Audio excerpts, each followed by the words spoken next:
Hello, I'm MK Davis.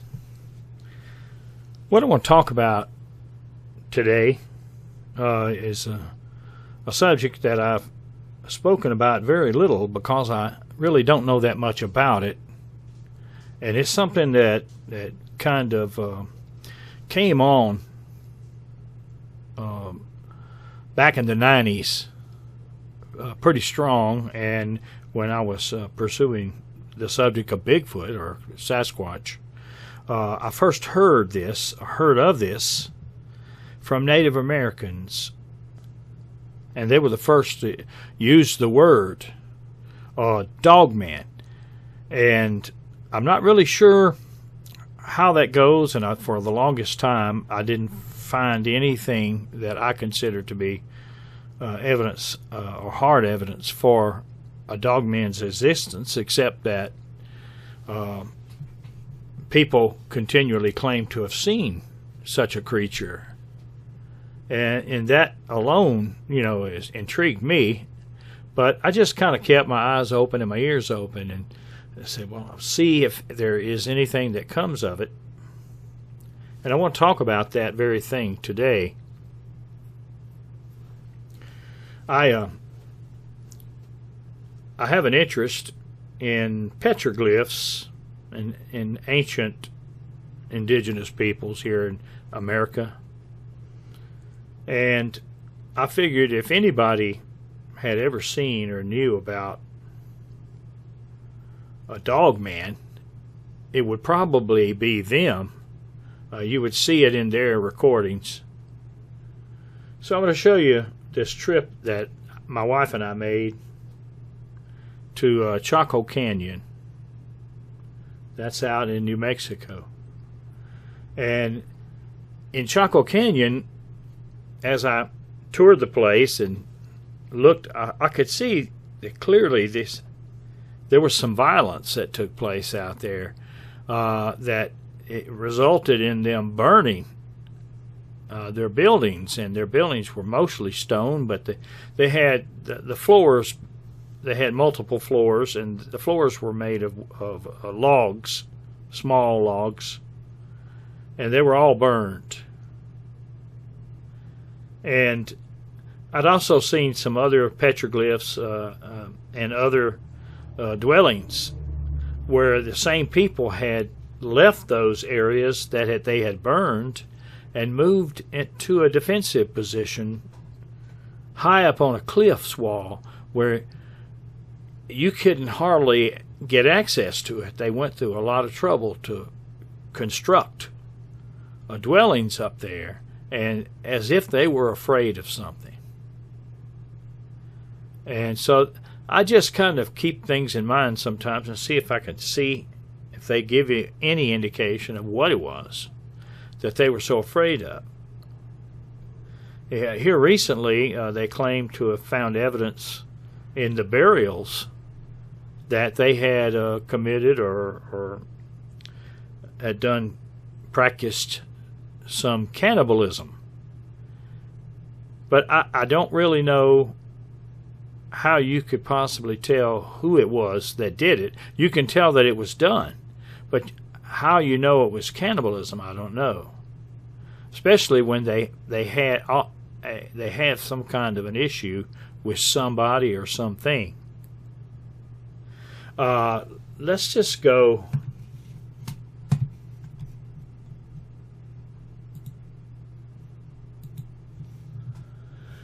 All right, I'll just come with me, and we'll go on a photographic tour. And I won't bore you with all of the photos, but as we approach the place, we'll start there.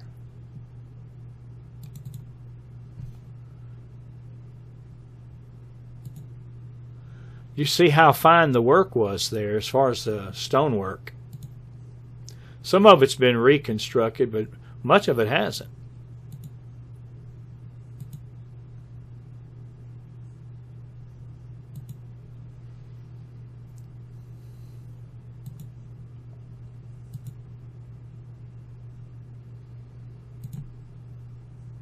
That's those logs I was telling you about between the floors. Now let me see if I can just kind of skip over.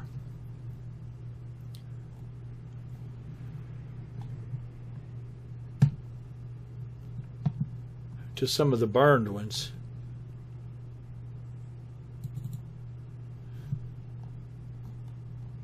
You can see where those have been destroyed, but not burned right there. Let me move around.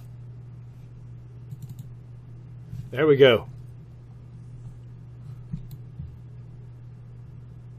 You see, that makes me wonder that these people, when they moved to this absolutely almost inaccessible place, this defensive position, high up on a cliff wall, they were, it seemed to me that they were afraid. So you keep looking to see if they left anything that would indicate what they were afraid of. We'll just skip on over until we get to the petroglyphs.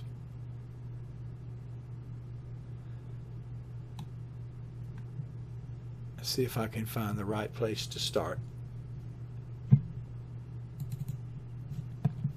Here we go. And you see some petroglyphs even from the more modern era, where people had written their own names in the modern times. Here you go, right there. 1887, I believe that one is.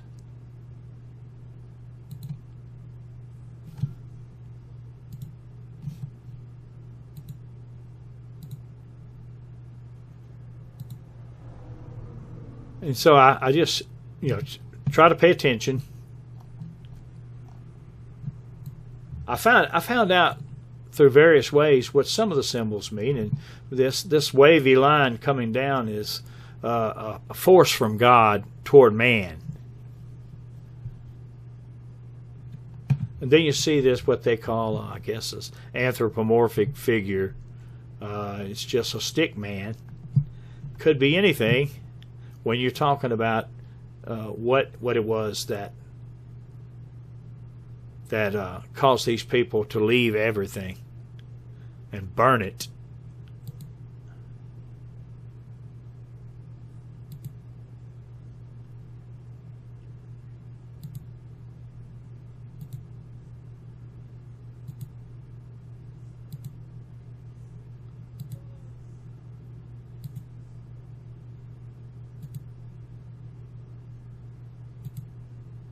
Right, this is the first thing. When I saw this, I was taken aback that this was not an ordinary person. This was not representing a human being. And that's this right here.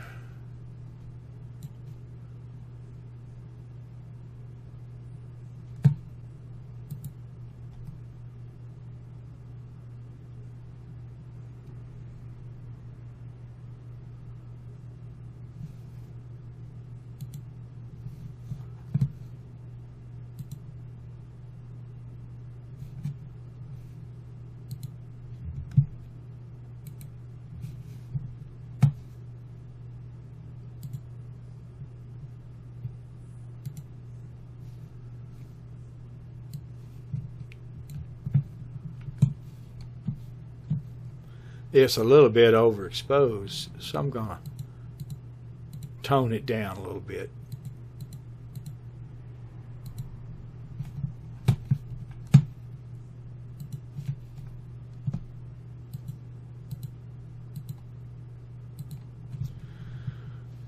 What is this? Could this be the fabled Dogman? It fits the description, but it's right beside this force from God symbol. So what is it telling them? Is it something they left behind to explain what had happened to them? What they thought might have happened to them?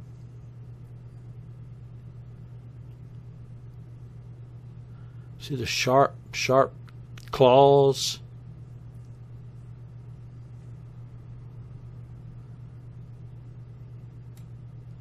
If that's what ran them off, if that's what made them leave, I think I would have left too.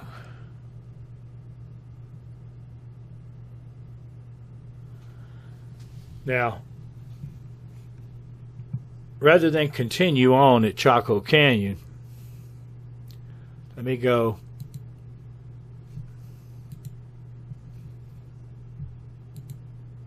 over to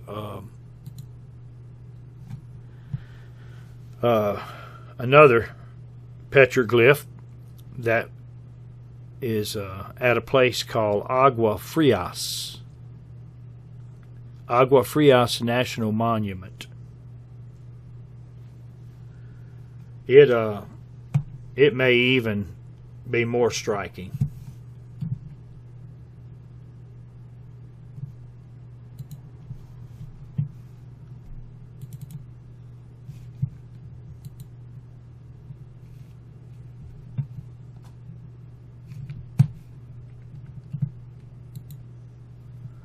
There we go.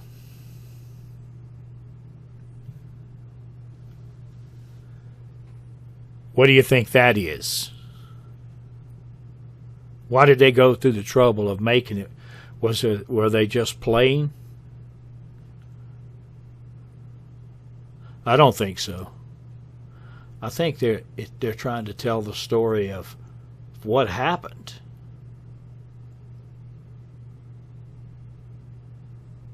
The thing that struck me the most about this is that if you look very carefully down here at the feet, you'll see that the 2 feet are tied together.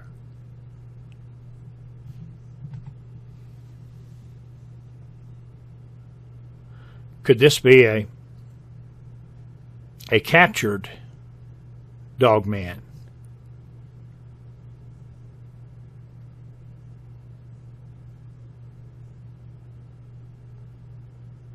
Well, all I can say is that if this is what ran them off, I don't blame them for going. So I consider this to be better than usual evidence that such a thing as what people describe as a dog man, or a man that just looks terrible and is terrible. Like some kind of hybrid.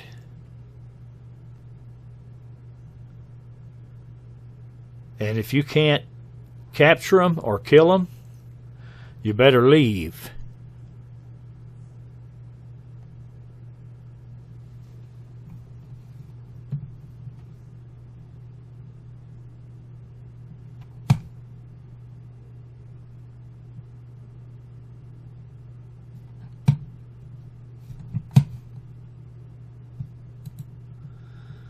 So that's kind of where I am with that. If it weren't for that, I would say, well, maybe, but I got to see it. But in reality, you are seeing it. You're seeing through the eyes of the people who made those petroglyphs. If you could only imagine what was going on in their heads. And them having been created, and right beside it was a symbol for a heavenly force from God toward man.